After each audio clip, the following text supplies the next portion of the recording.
नमस्कार दोस्तों, राधे राधे, जय श्री कृष्ण।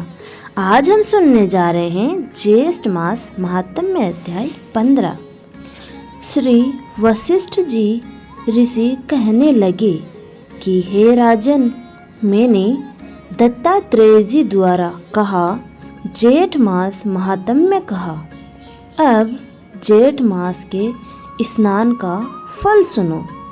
हे परंतप, जेठ स्नान सब यज्ञों, व्रतों का और तपों का फल देने वाला है। जेठ मास में स्नान करने वाले स्वयं तो स्वर्ग में जाते ही हैं, उनके माता और पिता दोनों के कुलों को भी स्वर्ग प्राप्त होता है। जो जेठ मास में सूर्योदय के समय नदी आदि में स्नान करता है, उसके माता पिता के साथ 7 कुलों की पीढ़ी स्वर्ग को प्राप्त होती है। जेठ मास में स्नान करने वाले दुराचारी और कुकर्मी मनुष्य भी पापों से मुक्त हो जाता है और इस मास में हरि का पूजन करने वाले पाप समुदाय से छूटकर भगवान के सदृश शरीर वाले हो जाते हैं। यदि कोई आलस से भी जेठ मास में स्नान करता है, उसके भी सब पाप नष्ट हो जाते हैं।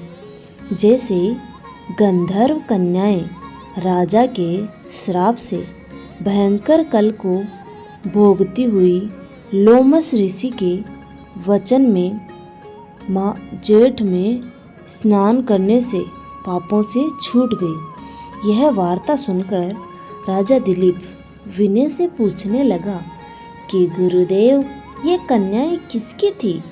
उनको कब और कैसे श्राप मिला? उनके नाम क्या थे? ऋषि के वाक्य से कैसे श्राप मुक्त हुई और उन्होंने कहाँ पर स्नान किया? आप विस्तार पूर्वक सब कथा कहिए। वशिष्ठ जी कहने लगे कि हे राजन, जैसे अरणि से स्वयं अग्नि उत्पन्न होती है, वैसे ही यह कथा धर्म और संतान उत्पन्न करती है। हे राजन, सुख संगीत नामक गंधर्व की कन्या का नाम विमोहिनी था।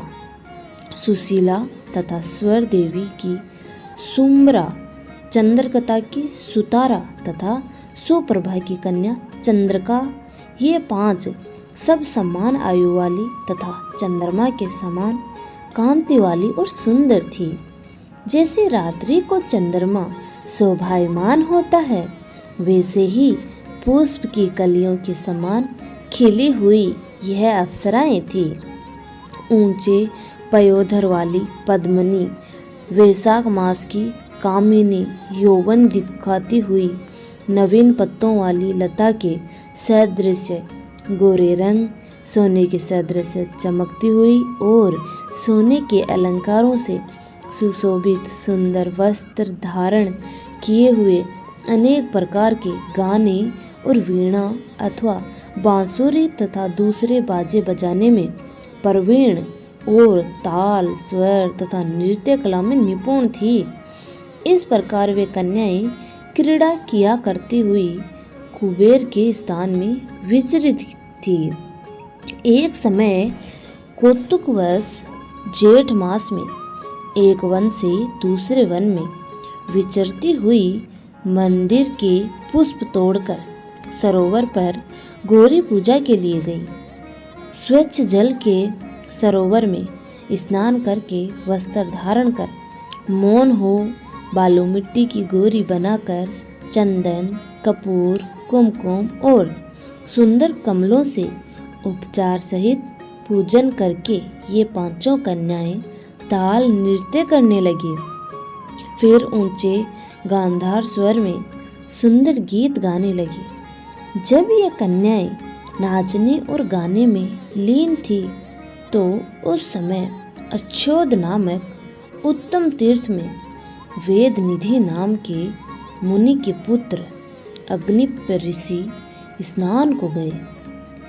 वह युवा ऋषि सुंदर मुख, कमल सदृश नयन, विशाल छाती, सुंदर भुजाओं वाला दूसरे कामदेव के समान था। शिखा सहित दंड लिए, मर्ग चर्म ओढ़े, यज्ञोपवीत धारण किए हुए था।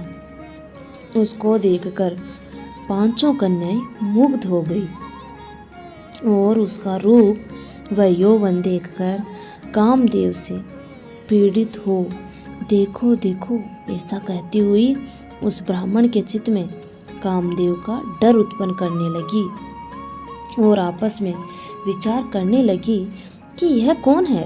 रति सहित रहित होने से कामदेव नहीं और एक होने से अश्विनी कुमार नहीं, यह कोई गंधर्व या किन्नर या काम रूप धारण कर कोई सिद्ध या किसी ऋषि का श्रेष्ठ पुत्र या मनुष्य है। कोई भी हो, ब्रह्मा जी ने इसको हमारे लिए बनाया है। जैसे पूर्व कर्म के प्रभाव से संपत्ति प्राप्त होती है, वैसे ही गौरी जी ने हम कुमारियों के लिए श्रेष्ठ वर दिया है और आपस में यह तुम्हारा वर है, यह मेरा वर है अथवा सबका ऐसा कहने लगी। जिस समय उस ऋषि पुत्र ने अपनी मध्याह्न की क्रिया करके ऐसे वचन सुने तो वह सोचने लगा कि यह तो बहुत बड़ी समस्या उत्पन्न हो गई है। ब्रह्मा, विष्णु, महेश आदि देवता तथा बड़े योगीश्वर भी स्त्रियों के ब्रह्मजाल में मोहित हो गए हैं। इनके तीक्ष्ण बाणों से किसका मन रूपी हिरण घायल नहीं हो सकता। जब तक नीति और बुद्धि रहती है तब तक पाप से भय रहता है। जब तक ये गंभीरता रहती है यम विधि का पालन होता है। जब तक मनुष्य स्त्रियों के काम रूपी बाणों से बींधा नहीं जाता। ये मुझे उन्मुक्त और मुग्ध कर रही है। किन गुणों से धर्म की रक्षा हो सकती है। स्त्रियों के मांस, रक्त, मल मूत्र से बने घृणित और अशुद्ध शरीर में कामी लोग ही सुंदरता की कल्पना करके रमन कर सकते हैं। शुद्ध बुद्धि वाले महात्माओं ने स्त्रियों के पास रहना कष्टकारक कहा है। सो जब तक यह पास आए घर चलना चाहिए। अतः जब तक वह उसके पास आई वह योग बल के द्वारा अंतर्ध्यान हो गया।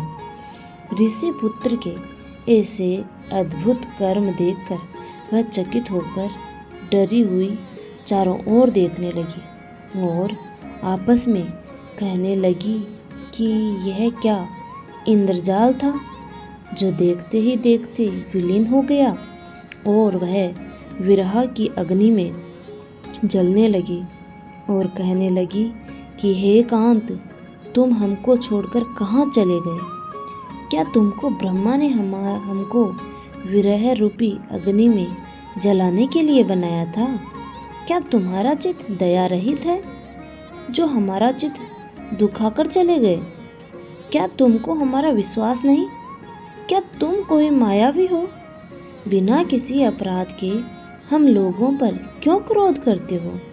तुम्हारे बिना हम नहीं जिएंगी। जहाँ पर आप गए हो हमें शीघ्र ले चलो।